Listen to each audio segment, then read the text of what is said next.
우리 모둠이 다룰 주제는 분쟁과 난민입니다.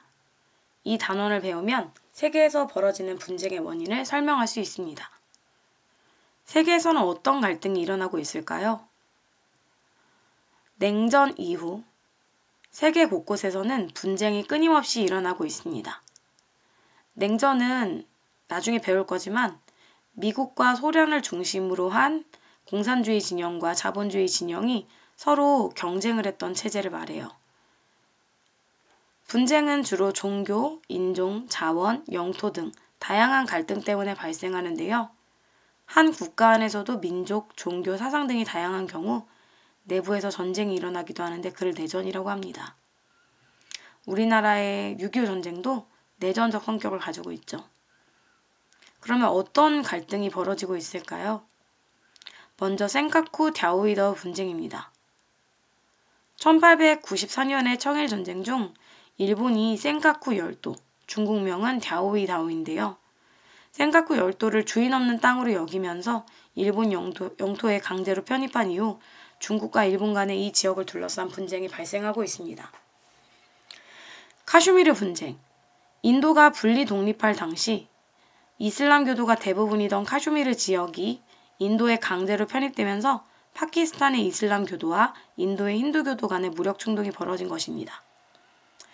인도와 파키스탄이 갈라지게 되었는데 그 과정에서 종교에 따른 충돌이 벌어진 사례죠. 르완다 내전.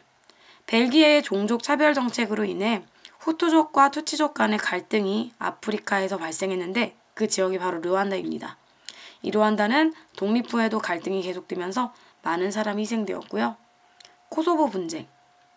유럽의 세르비아에서는 알바니아인으로 구성된 코소보 주민들이 세르비아인들의 통치에 저항하면서 내전이 일어나기도 했습니다.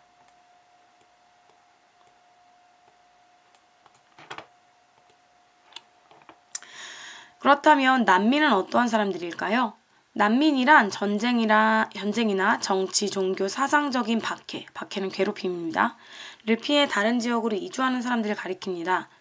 대부분 국가의 보호를 받기 어려운 상태이기 때문에 이들을 위한 인간의 도리, 즉 인도적 차원의 도움이 반드시 필요합니다. 이로 인해 국제연합에서는 1949년 12월 전 세계의 난민 문제를 해결하기 위해 UN 난민기구를 조직했고요. 1951년에는 난민의 지위에 관한 협약을 채택해서 난민의 지위 및 권리를 정의하였는데 이는 1967년 난민의 지위에 관한 의정서에서 일부 수정되어 오늘날에 이르고 있습니다. 2000년에는 6월 20일을 세계 난민의 날로 지정해서 난민에 대한 전 세계인의 관심을 높이려고 하였습니다. 현재 난민이 발생하고 있는 상위 5개국의 모습입니다. 가장 많은 수를 차지하고 있는 나라는 시리아, 그 다음이 베네수엘라, 그 다음이 아프가니스탄과 남수단, 그 다음이 미얀마인데요. 각 국가의 난민 발생하는 이유가 다 다르니까 유의해서 살펴보도록 하세요. 오늘날에는 가뭄이나 해수면 상승 등 기후위기에 따른 기후난민도 등장하고 있습니다. 그렇다면 난민을 수용할 것인가에 대한 문제에 대해 여러분들이 생각해 볼 필요가 있는데요. 2015년 내전을 피해 유럽으로 탈출하려던 3살짜리 시리아 난민인 쿠르디가 튀르키예의 한 해안가에서 숨진 채 발견되었습니다. 이 사건으로 국제사회는 난민 문제의 심각성을 깨닫게 되었고 당시 독일의 총리였던 메르켈은 독일에 오는 시리아 난민을 조건 없이 모두 받아들이겠다고 발표했습니다. 이에 독일 내에서는 난민의 수용을 둘러싼 찬성과 반대 시위가 일어났는데요. 여러분들은 어떤 입장을 취하고 있는지 한번 생각해 보기 바랍니다.